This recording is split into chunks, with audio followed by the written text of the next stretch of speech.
Many people have multiple goals that they want to train for simultaneously. And while it is difficult to optimize your rate of progress for all goals at the same time, you can achieve great results by balancing each modality.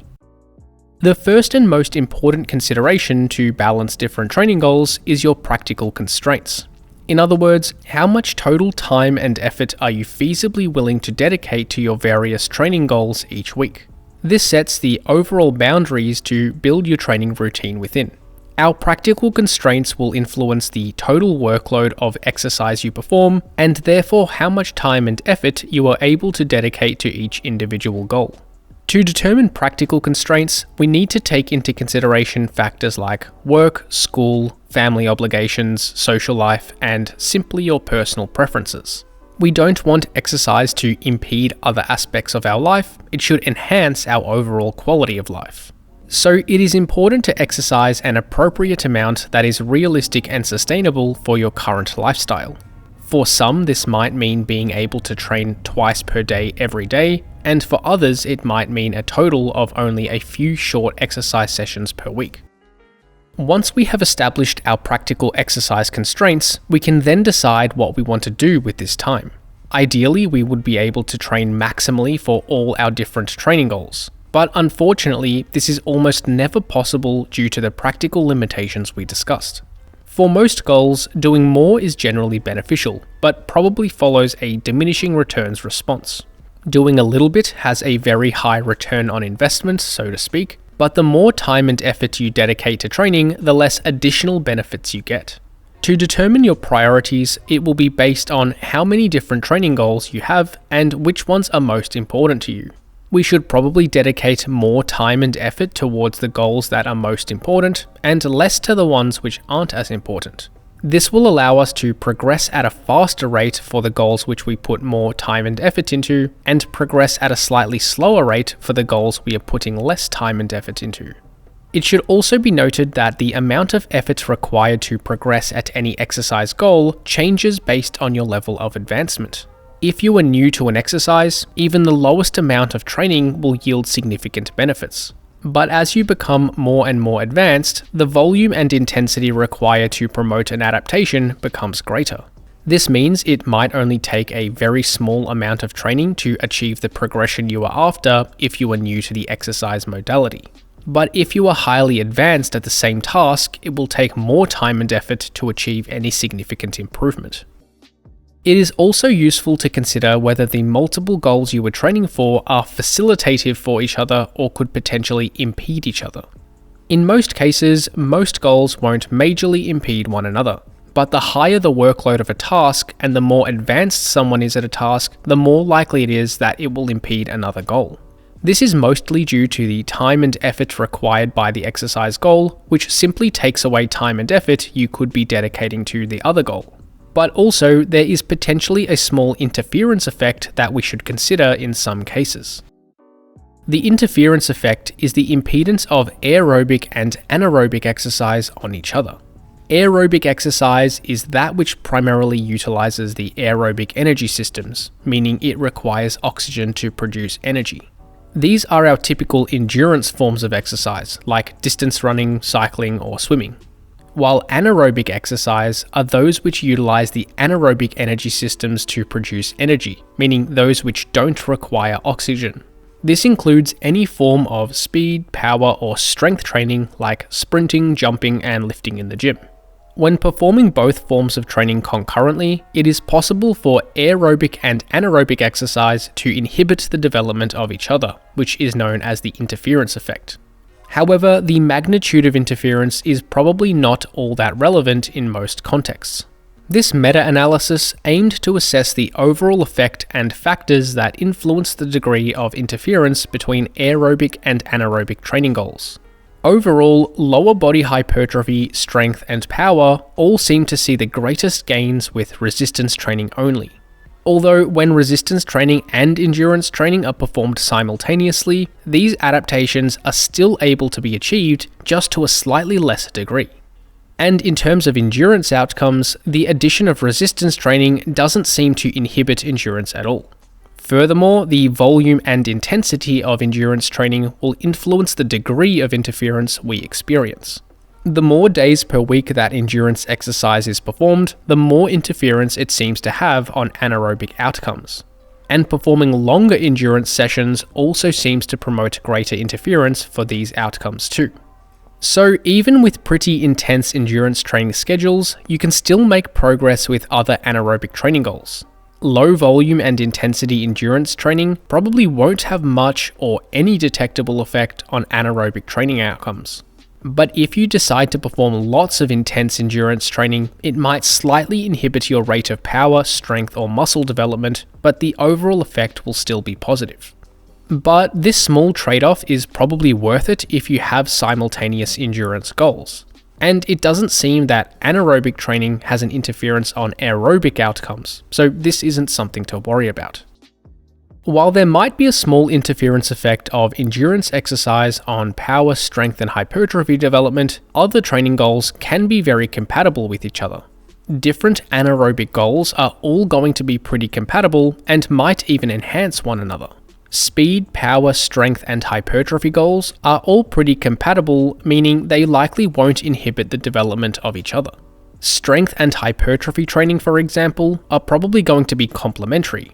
Hypertrophy of the prime movers of a lift can increase our strength potential, although it is possible in some cases to take one training method too far. For example, it might be possible that building too much muscle mass might result in unwanted weight gain, which could impede the proportion of speed or power to body weight, making your performance of certain sports slightly worse. But this is unlikely to be an issue unless you are highly advanced in both goals. It is also worth considering the impact of different training methods on joint stress. One training goal might stress certain joints or connective tissue to a large extent, which might impact how we perform our other training. And in some cases, we might need to modify one of our training goals to accommodate the other. For example, if someone was experiencing a high degree of lower back stress from a sport they are involved in, they might adjust other training modalities to minimize lower back stress. They might decide to implement more machine-based exercises when it comes to lifting in the gym, such as leg press, leg extensions, and leg curls, rather than free weights which load the spine, such as squats and deadlifts. Or for cardio training, they might perform cycling as opposed to running. The next consideration to take into account when combining different training goals is the total systemic fatigue of your exercise routine. This is kind of a vague term, but it can generally be described as global fatigue of the entire body. This probably encompasses multiple components of both physiological and psychological fatigue, but can't really be pinpointed down to any single component. But we can use some general symptoms to describe what a high level of systemic fatigue feels like. This includes a low motivation to train, low effort put into training, training sessions feeling more effortful, and feeling tired and lethargic throughout the day. Exercise modalities which are generally considered highly systemically fatiguing are those with the following characteristics. Exercises that require a high psychological arousal to perform, exercises that involve a large amount of musculature working simultaneously, and exercises with high cardiorespiratory demands. Some forms of exercise which are often considered as being highly systemically fatiguing include heavy lifting with free weight compound exercises like squats and deadlifts, high intensity endurance training reaching near maximal heart rate, and competitive sport matches or competitions. Similar to the discussion on joint stress, if one exercise modality has a particularly high systemic fatigue cost, then the other exercise modalities might need to be adjusted. If all exercise is highly systemically fatiguing, it might lead to putting less effort into training, skipping planned training sessions, or simply burning out. For example, if we play competitive sport weekly, then we might want to make other forms of exercise less fatiguing. This might mean limiting the amount of heavy compound lifts in a lifting program, or making endurance training submaximal, at least for the competitive sports season. Another consideration when developing a multi-goal exercise schedule is the order that the exercise sessions and overall routine follows. Some training qualities are better trained in a fresher state so that performance is at its best, while others aren't influenced as much by fatigue. Here is a general rule to follow when it comes to the order of training different qualities. First, we should always start a session with skill practice, if it is one of your goals. This is because most skills deteriorate significantly with any acute fatigue. They also are usually not fatiguing to execute, so they are unlikely to inhibit training performed afterwards. Next, we should perform any speed or power training methods if they are a part of your session. This is because speed and power are also highly influenced by fatigue, so they should be performed in a fresh state. It is also a good idea to perform the most intensive speed and power training sessions on the days that you are freshest throughout the week. The next quality that should be performed is maximal strength training, if it is part of your workout. Strength training is highly dependent on the absolute loads you are able to lift, so it is important to not be fatigued. However, maximal strength isn't usually quite as sensitive to fatigue as skill, speed, or power, so it comes a little further down on the list. Next, we should perform any hypertrophy training that we have planned in the session. Hypertrophy doesn't seem to be influenced much, if at all, by fatigue. The most important factor to maximize muscle growth seems to be stressing the target muscle with each set. This can be achieved using different exercises, rep ranges, and various different metabolite techniques. So even if a muscle is fatigued, it doesn't seem to have a notable detriment to hypertrophy outcomes as long as we are taking each set close to failure with sufficient total weekly volume. And lastly, we have endurance training. Endurance adaptations are least impacted by acute fatigue, but endurance training is highly fatiguing itself.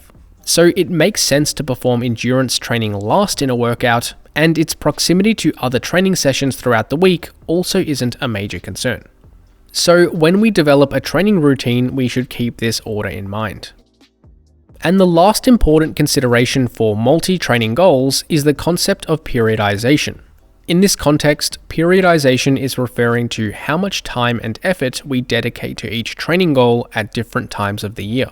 We can allocate more or less time and effort to a particular training modality at different times of the year based on what we want to prioritize at the current point in time.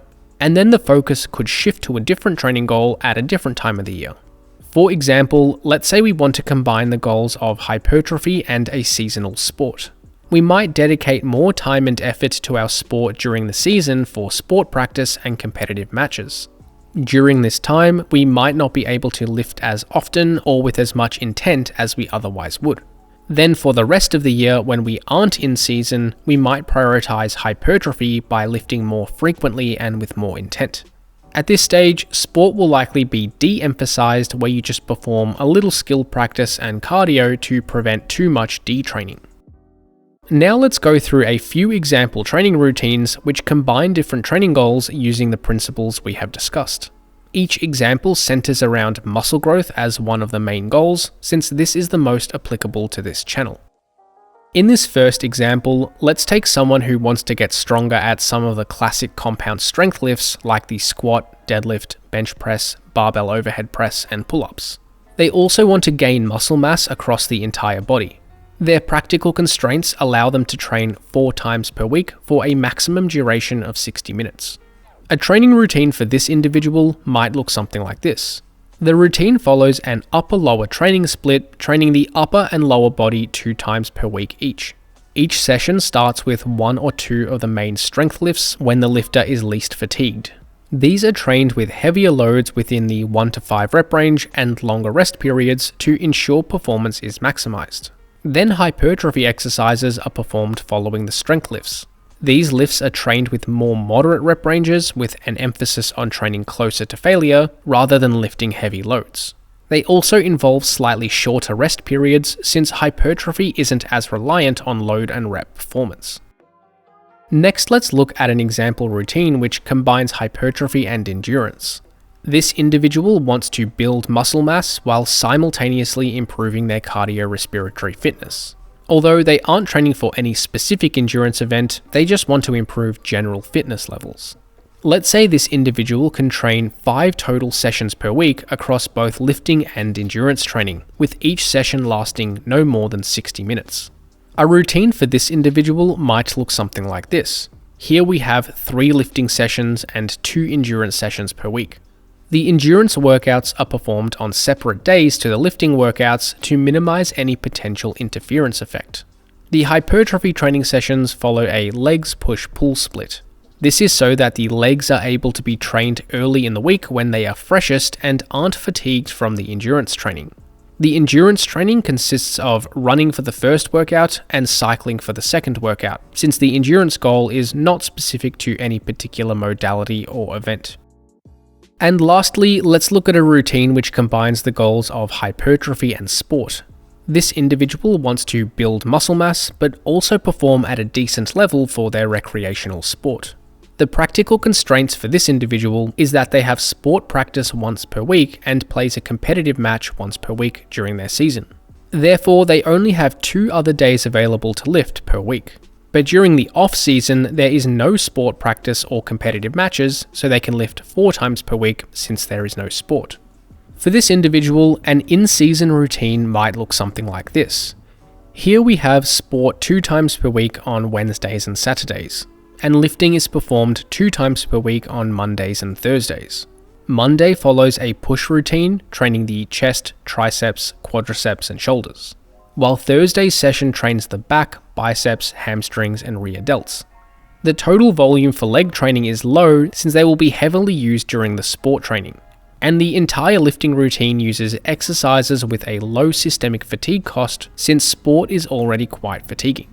Then during times when there is no sport, this individual's lifting routine might look something like this. The split follows a push-pull routine like the previous example, but 2 times per week for a total of 4 workouts. So the total weekly volume for each muscle group is greater, which should result in a faster rate of muscle growth.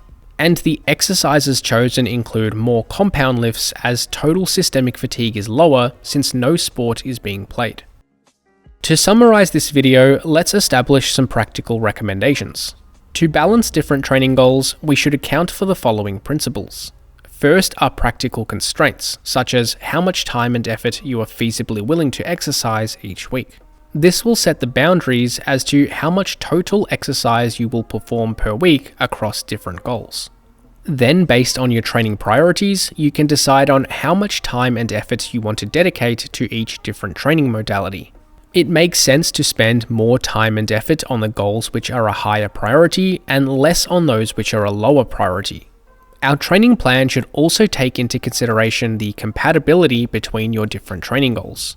In general, anaerobic training qualities such as speed, power, strength, and hypertrophy are all going to be fairly compatible with each other, although concurrent anaerobic and endurance training goals are going to be less compatible. And if you were training either with a very high volume and/or intensity, they are likely to interfere with each other to some extent. When combining different training goals, we should also consider the total systemic fatigue cost and the joint stress each modality imposes. If one form of training has a high degree of systemic fatigue or is particularly stressful on any joints, then we might need to modify our training for other goals. We should also consider the order of what qualities are trained within a single workout, as well as throughout the week. Skill training, speed, and power are more sensitive to fatigue and should usually be trained first in a workout and on days when you are freshest. Endurance adaptations aren't inhibited as much from fatigue and is highly fatiguing towards other qualities. So generally, endurance training should be performed at the end of a workout and can be trained even if you aren't in your freshest state. And finally, we can periodize training by changing our routine at different times of the year. We might emphasize one goal at a certain point in time, and then emphasize a different goal at another time. Thanks for watching, and hopefully you got something out of this video. Check out flowhighperformance.com for online coaching, training templates, ebooks, and more.